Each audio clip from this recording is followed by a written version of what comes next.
Hi, I'm Tiffany with the New York Times. I'm here with Kirk McDonald of GroupM. We're going to have a discussion about the industry and what it's like to take over a pretty major organization in the middle of a pandemic. Hi, Kirk. How are you doing? I'm great, Tiffany. How are you doing today? Good, good. Thanks so much for taking the time to chat with me. So let's just jump right in.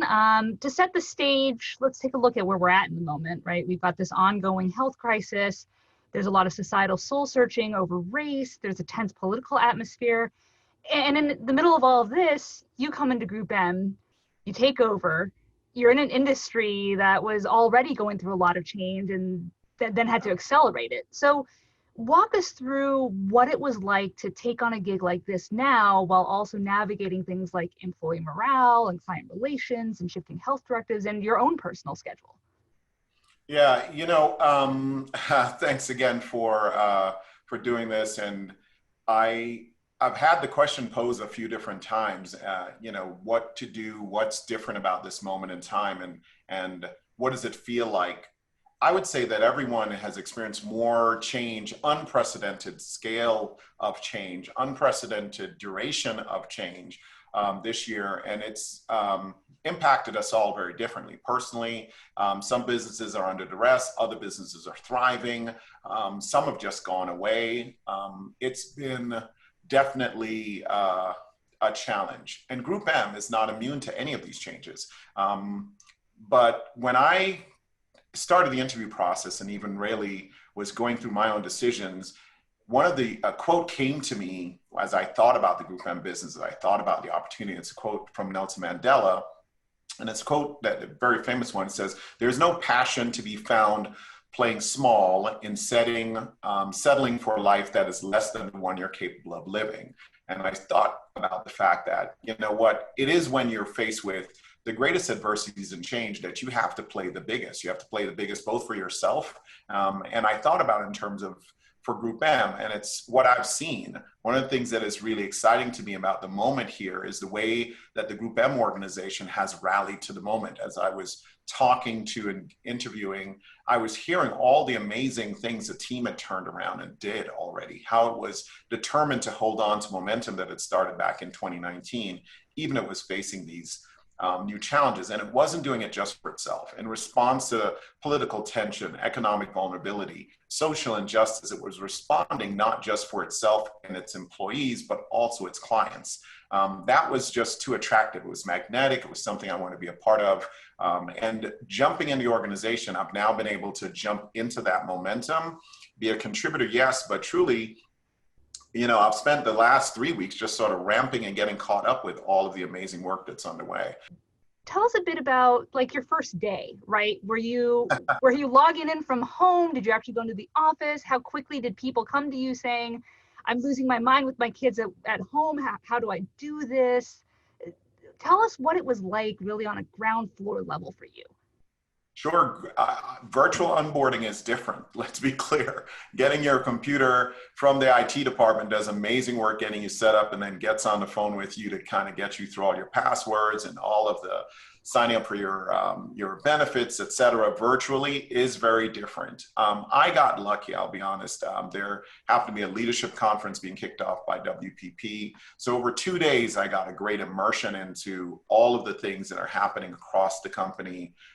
Hearing the leaders speak to the things that they're doing across their teams. Beyond that, it's been very interesting. I would say that one of the benefits coming out of this moment has been the fact that all of us have been operating probably for the last decade or more with this constant state of partial attention, right? I can't remember who coined the phrase CPA, where we're living in constant partial attention. You've got your mobile device going, you've got a screen in front of you, probably in a meeting, you're doing this concept of multitasking, even though we know our brains don't work that way.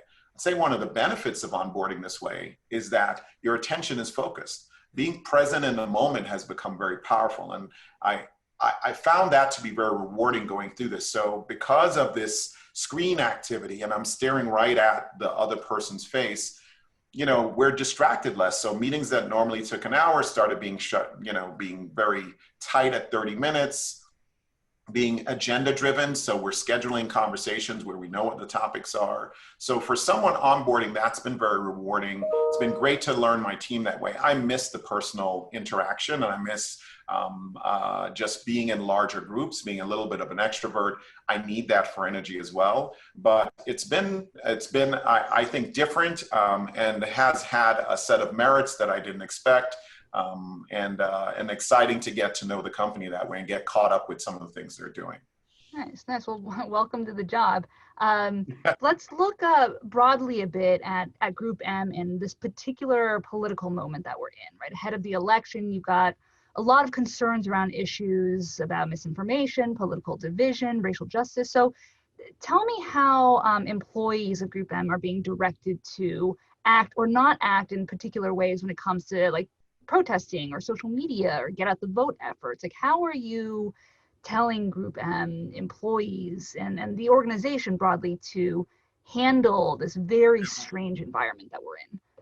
Yeah, so there are a bunch of different things there, and they've all been different actions. And again, I won't take credit for them as much as I'm inspired by them, I'm motivated by them, I'm energized by them, right? The moment has called for action, responsive action. In GroupM's case, I'm proud of the fact that they responded well, but they also actually continued things that they had started in response. In June, GroupM launched the multicultural marketplace. Now, this wasn't possible to turn around that quickly if not for thinking and planning that had already been underway. The multicultural marketplace is comprised of 300 plus Black and Hispanic owned and or focused media businesses, allowing us now not just to provide something for our clients, but also do something that's good for the industry in terms of making sure that these voices that sometimes get lost are heard, and not just heard, but amplified where they need to be amplified. But back as far, back as 2019, the company also launched something called the New Majority Ready Coalition, with support from a lot of partners. And this was just in recognition of the population transformation that's going on across the United States. We know the stats that today the multicultural community represents the population majority in over 6 states. 52%-ish or so of 18-year-olds and younger are of multicultural background. We know that community is growing, but we know that our ad dollars and and marketing efforts to those communities are still in the low single digits, according to ANA. Those are actually tangible activities that have taken place that we think have turned things around. And that's not just this cry for social injustice, social justice and changes, but it's in recognition of what's going to work better for our marketers, what's going to work better in them telling their stories to an audience base that is itself changing.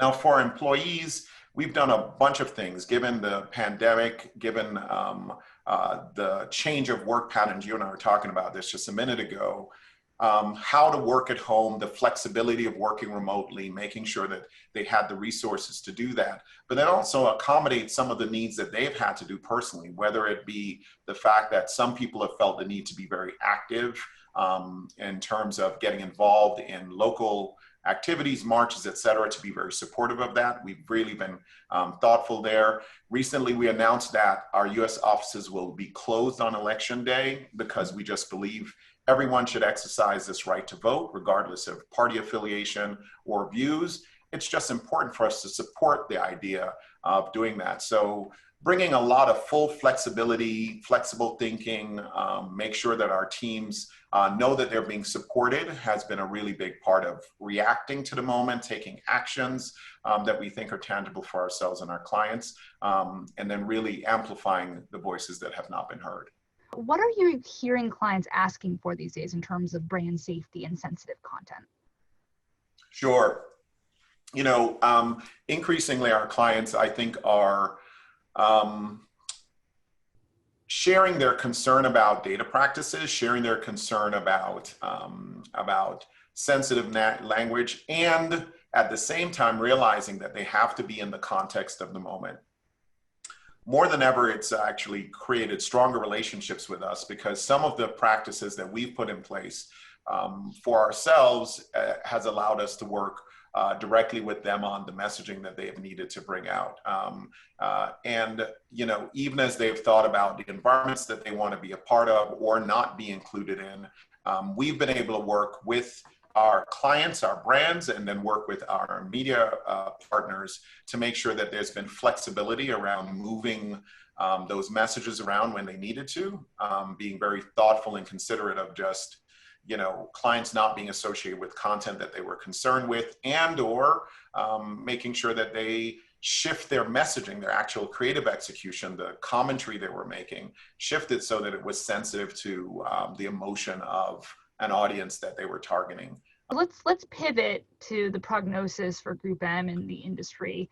Sure. In the short amount of time you've been at GroupM, how have you managed in terms of layoffs, furloughs, pay cuts, scaling back projects, just managing the changes that are constantly happening right now? When I think about the future of the business, my sentiment is cautious and optimistic. As I said, I was attracted to the rallying spirit of the organization. I was attracted to this reaction and the efforts at recovery with our clients, but then really focused on how do we actually now grow past this moment.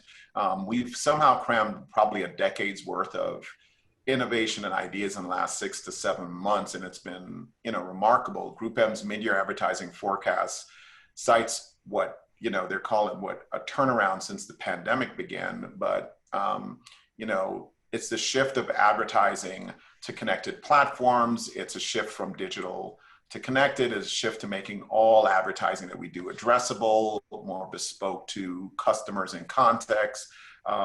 So, you know, we are responding and I think doing very well right now. And that has meant that we've actually had to lean more heavily into data and technology in terms of expressing our media, but it's also meant that we've leaned more heavily into employee connectivity. The formation of new employee resource groups across the organization has been a big part of it. And we've leaned very heavily into client engagement, really just planning scenarios that have changed just because of the fact that we've been flexible to the moment with them. So those are all the things that we're doing, and I feel very encouraged and cautiously optimistic about our future as a result. Tell me a bit about programmatic. Are clients embracing programmatic outside of desktop and mobile? And what do you think the barriers of adoption are to programmatic, if there are any? Sure. So first, let me just unpack the word programmatic intentionally. All programmatic means is that we found a way to automate something, right? So it's automated in a very predictable way. That automation then, to make it predictable, which means that you know what it's going to do next, involves software technology and algorithms, right? So that creates predictability, and if it's predictable, then you can theoretically scale it. So programmatic advertising is scalable and repeatable advertising in a way that its automation is so fluid, you can sometimes make more nimble, rapid changes and still have predictable outcomes. All right, so I just wanted to do that for a minute because that has been how the digital industry has evolved. That has been the acceleration in terms of ability to return against advertiser media investments, more tangible reports and accountability of the media. And that's happened very effectively across digital display, digital search.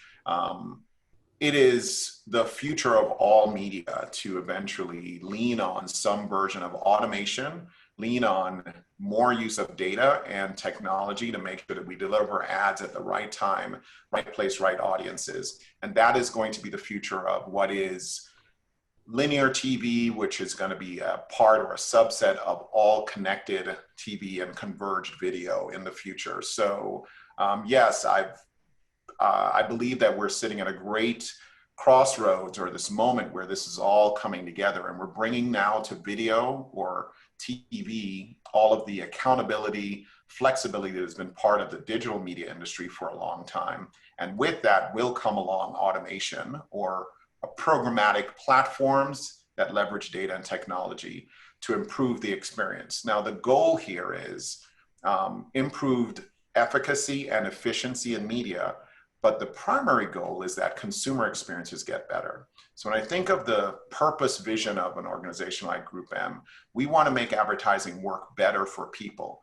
We have to take on that responsibility to do that. And these are the things that got me so excited about what we could be doing here, because we're bringing all of that together at a really, really critical time. And GroupM, if not GroupM, who else is positioned in this moment to take the helm and take a leadership role here in making advertising really work better, work the way it should for people and for our clients.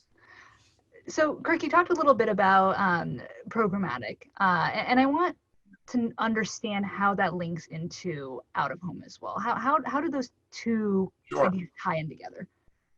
Sure. So, you know, and we just talked through programmatic, right? So again, if you're thinking about automation, leveraging data and technology, those tools are to actually make sure that right ad sees right person, right message sees right person in right context, right time. You add geofencing to that. What digital out of home does, again, because of its programmatic nature, it allows for greater flexibility and responsiveness. So now you can actually make sure that the message is responsive to the things that are happening as recently as this morning, in the moment. That amount of flexibility is a very powerful part of telling your stories for brands, and a useful tool. If you think of what brands care the most about, which is now being relevant to the moment, being relevant to the context, and to the actual people they're speaking to, digital out of home has come from tremendous distance in actually ensuring that that's possible. And as I said before, I really think this is a time where more of our clients should be leaning in as we're beginning to open up America and open up our environment. I think it's a great time for digital out of home to be an integral part of media mix for some of our clients.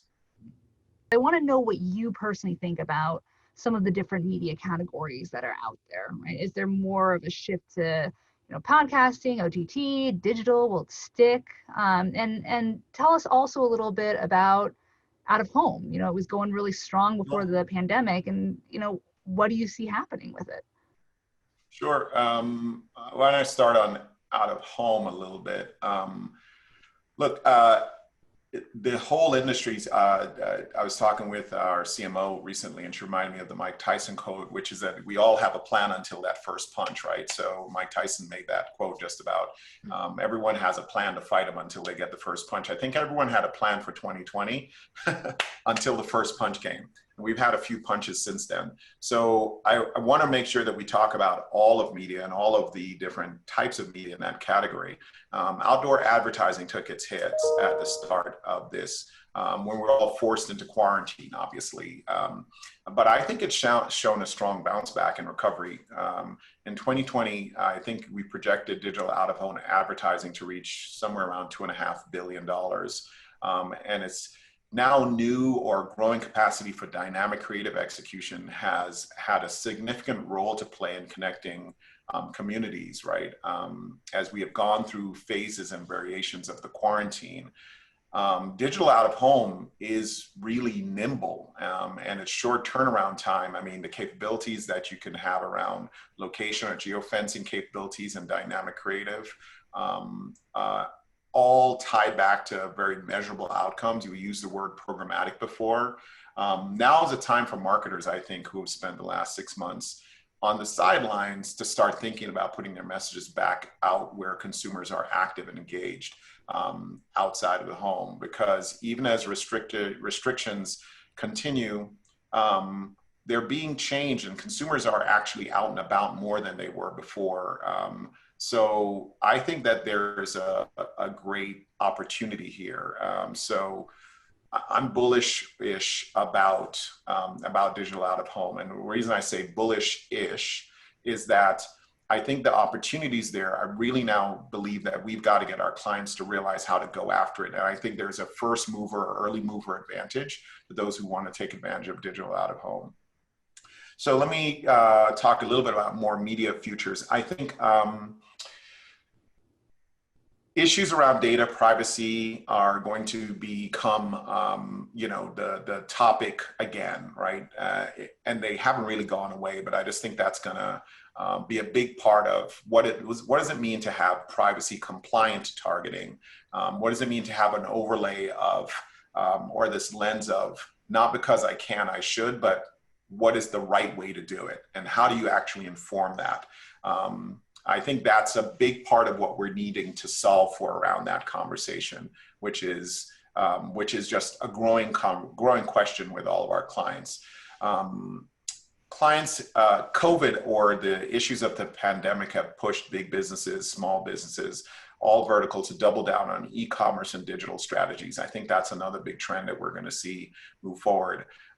We just know that it makes it easier for us to connect actions we take on behalf of the clients to outcomes. So anything that is trackable, anything that is measured feels more like it can be managed.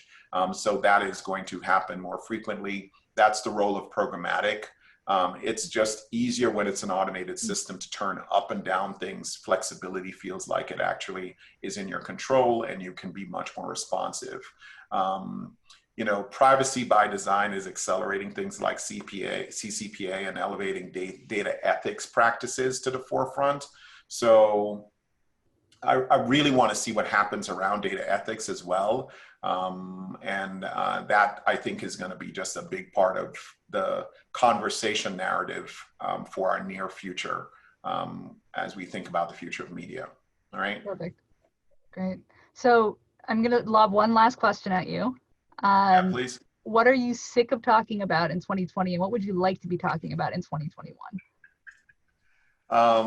My sick of talking about list is getting long. And I want to answer authentically without this feeling like it's a political answer. So but I'm going to answer authentically, and I trust that everyone will know this to be authentic about me. I'm sick of talking about the things that make us different and keep us divided. I'm sick of talking about things that are false narratives.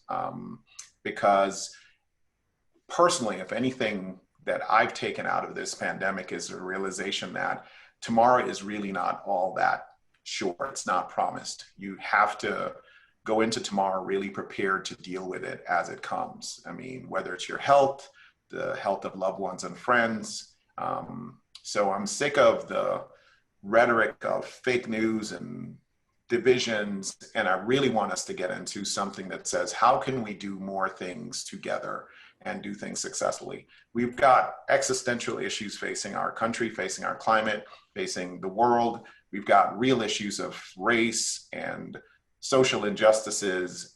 We've got business challenges, and all of them we will do better together. In the media industry, this idea that there's a contentious relationship between brands and their agencies and the media partners, and if we fight over things, if not now, I don't know when we're going to realize that collectively working together is going to help us be stronger and grow. So I'm sick of all of that conversation. I'm looking forward to the conversations where we're actually collaborating more. We're assuming positive intention, that we're having civil disagreements and being thoughtful about coming to solutions that are 100% right because they actually meet the needs of everyone that is involved on both sides. So those are the things I'm looking for going forward. I think this is a great place to stop. Kirk, this has been incredibly enlightening. Thank you so much for taking the time. It was wonderful talking to you. Hey, Tiffany, thank you so much for the chat. This was fun. Take care.